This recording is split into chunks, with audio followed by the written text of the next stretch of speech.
వారాలు ఉంది, 2 వారాలు ఈ సినిమా హౌస్ఫుల్స్ పెట్టాల్సిన బాధ్యత మీది. ఎందుకంటే ఆ తర్వాత ఓజీ వస్తుంది.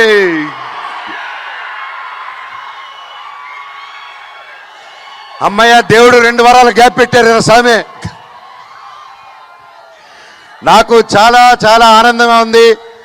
ఒకే నెలలో నేను ఎంతో ప్రేమించే నా పవర్ స్టార్ పవన్ కళ్యాణ్ అన్నయ్యకి ఆ అన్న సినిమా ఓజీ, మా సినిమా మిరాయ్ ఒకే నెలలో రావడం, అబ్బా సూపర్ కిక్ అసలు.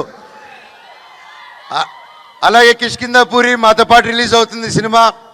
తమ్ముడు బెల్లంకొండ సాయి చేస్తున్నాడు దాంట్లో. ఆ సినిమా కూడా పెద్ద విజయం అవ్వాలని దేవుణ్ణి కోరుకుంటున్నాను. మిరాయిది అది వేరే వేరే జానర్స్ సినిమాలు బాగుంటే 3-4 సినిమాలు కూడా సూపర్ హిట్ అవుతాయి. మా అన్ని సినిమాలు హిట్ చేస్తారని కోరుకుంటూ, అలాగే మీతో పాటు నేను కూడా ఓజీకి ఎదురు చూస్తున్నాను. మా సినిమా హిట్ అయిందని దాన్ని చూసుకుందాం. Love you.